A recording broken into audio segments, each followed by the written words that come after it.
Bueno, Gigi, welcome to Argentina, bienvenida. Muchas gracias. Bienvenida. ¿Es tu primera vez acá? Your first time? Sí, ¿Sí? mi primera vez. Ok. ¿Y qué sabes de Argentina?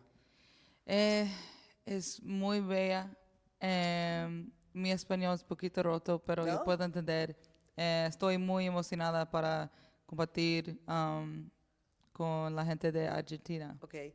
Do you know something about our country? I mean, food, weather, music? The food here is great. It's amazing. Yeah, I'm enjoying it.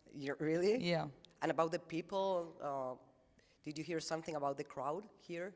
Que they're very excited. Locos, Yeah, Locos. in a good way. dementes. In a positive way. Yeah, in Sí. a very positive. Yes, and that makes you feel like nervous, knowing that the people here is like very passionate in our country. No siento nerviosa, yo siento muy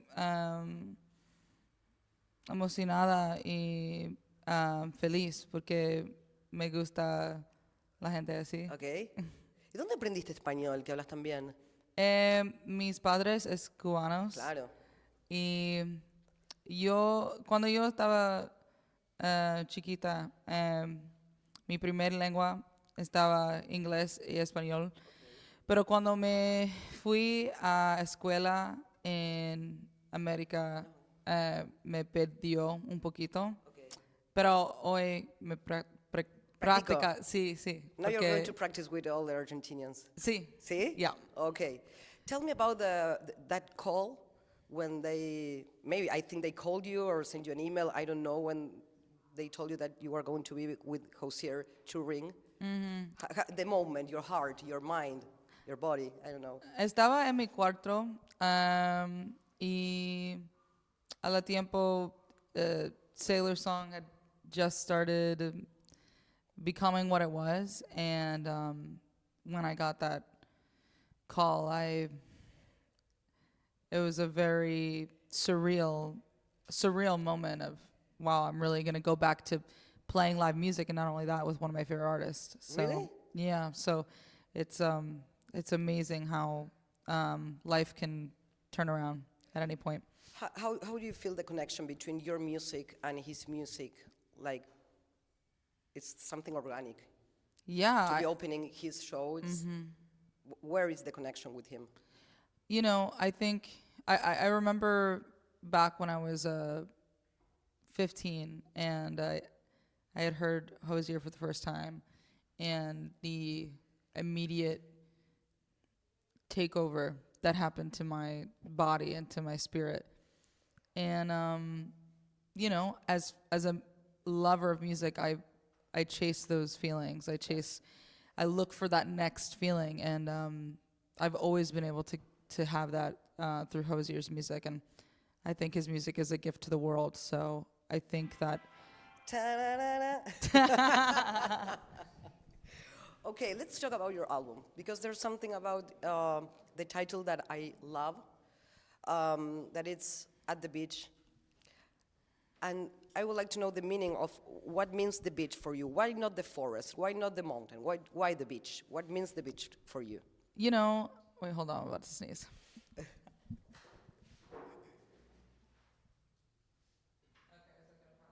Okay. We're out of the woods. Okay. Cuando yo estaba joven, mi familia fui a la playa toda mi vida. How do I say I grew up? Crecer. Cuando, In Florida, Okay. Miami, West Palm Beach. Toda mi vida estaba ahí. And I think, you know, I've experienced some of the best moments of my life at the beach, and also throughout a lot of my grief. Especially after my sister passed away, I would go to the beach and just sit there for hours, and I would skip class to just think. And after moving away from Florida for a few years and moving back home after I left my first record deal, I spent time home learning how to record, engineer, and produce my music. And when I wasn't doing that, I was going to the beach or riding my bike. Okay. And so it was very simple, but there was something about being back that reminded me that it was always there, and that, you know, through all life circumstances, there was that person that was going to meet me in the middle of everything. And, you know, in love in general, that kind of consistent, persistent, you can run as far as you can, but, you know, love's always going to meet you there. Oh my God, beautiful. You know, you were talking about your youth, and I know it's not easy to be a lesbian when you want to work in the industry. I know that, I've been there, and I would like to know which was, I don't know, your the person, the songwriter, or maybe the band that gives you a shelter, you know what I mean? Mm-hmm. Your safe place when you were young, asking yourself all that questions. Oh, yeah. For sure. Haley Kiyoko was definitely that for me. I remember I not to show my age, but I think I was 13 maybe when Girls Like Girls came out, and I watched that video over and over and over again. And I mean, the song is one of the greatest songs of all time. And, you know, at this age, I didn't have access to any lesbian or gay media, really, that, you know, really shed the real lives and stories of everyday people who are gay. Mm-hmm. And Haley was the first introduction to seeing a music that was writing about girls, and did it in an excellent way, you know. And I think it was then that I felt seen and understood. Also, Blue Neighborhood by Troye Sivan as well. It was the first time that I don't know, it felt like when I had my headphones in, I was listening to my secrets, and it felt so private and shielded, and I knew that nobody could hear me. Like when I would walk through the halls at school and I had my headphones in, nobody knew, but I knew. And it was a sense of meditation and a sense of this really big secret that got to be validated by these artists. And then you can see the people that thinks that you need to change your lyrics because you are gay, and that make you feel like sad or make you feel like stronger? You know, when they start like hating you or saying you shouldn't be doing this? Mm. You know, so two things, because I remember early on when I first started writing music, and I was writing music about girls, and I was about 15, I would change the pronouns. So but I knew what they meant, and that's what mattered to me. I have this song from a long time ago that I even recorded with him instead of saying her, and I listen back to that and I go, wow. You know, something as simple as that, like I couldn't even say that, and I think I was 18 or 19 when I recorded it. And as far as, you know, what people have to say, I don't know at what point I jumped off the ledge, because it didn't happen overnight. But I think at one point, you know, I grew up in a very Christian, religious background, and I always felt a strong relationship to God, and my relationship with what God means has changed a lot since I was 17 years old, and what I thought God was, and you know what I don't know it is now. But it's an open conversation that I have with the universe, and I think that I slowly started ripping piece by piece away from my indoctrination, that one day I woke up and it didn't make sense to me how anyone could have a problem with it. And that's huge. It's huge to think about, because I remember when I was 15, I was terrified. But one day I woke up after many little tiny tears in, you know, deconstructing and rebuilding a new life and a new mentality that's full of love and acceptance and understanding.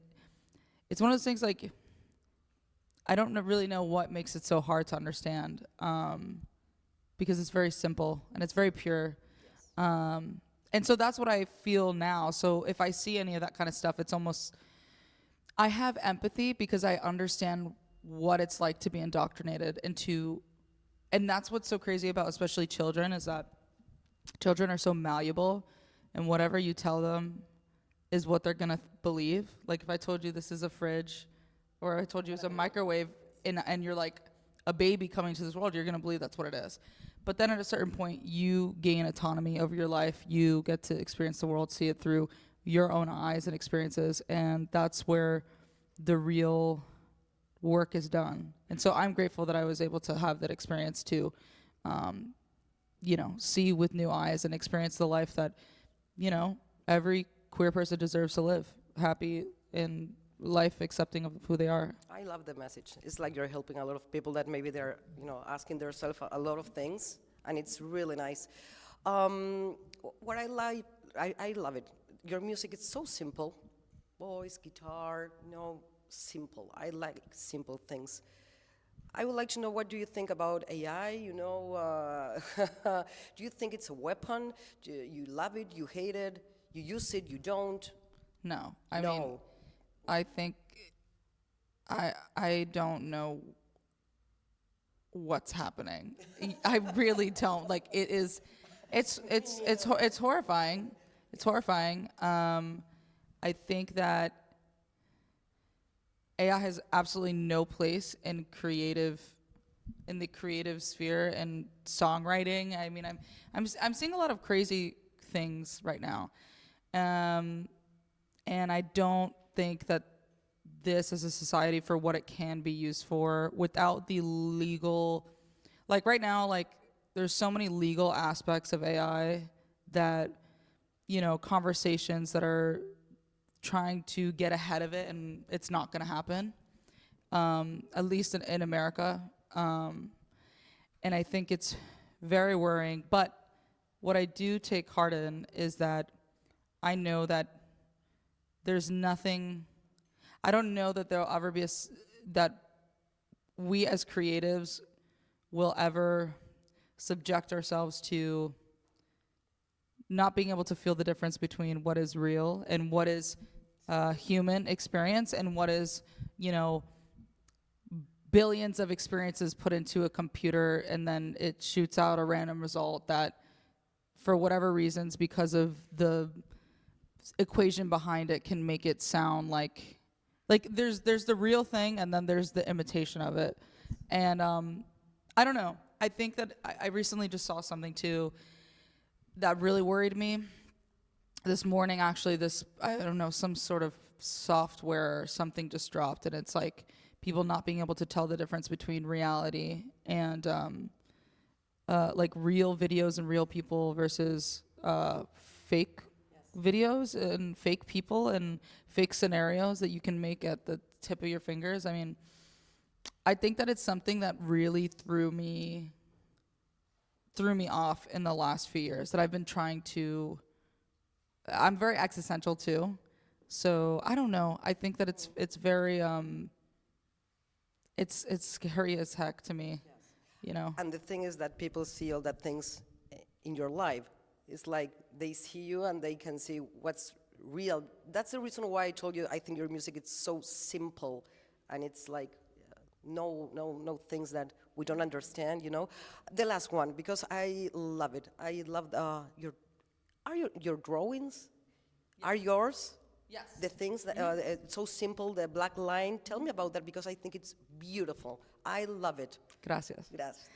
Me encantó, me encantan tus dibujos. Gracias.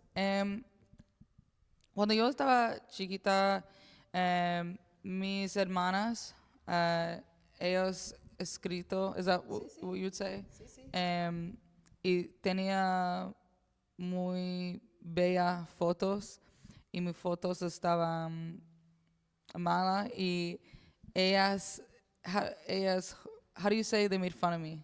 Mi family. Yeah, Mi yeah. familia. Yeah, my sisters. Sí, tu hermana. See, Nice. they would make fun of me over them, and I get it. I was drawing stick figures, and you know, my little sister, my big sister were having like competitions of like who could like draw like the most realistic human beautiful faces. And I never grew out of the stick figures, but I always loved to doodle. And after my older sister Celine passed away, I started drawing, one as a way to pass time, because time moved so slow. There's nothing that I could do or wanted to do.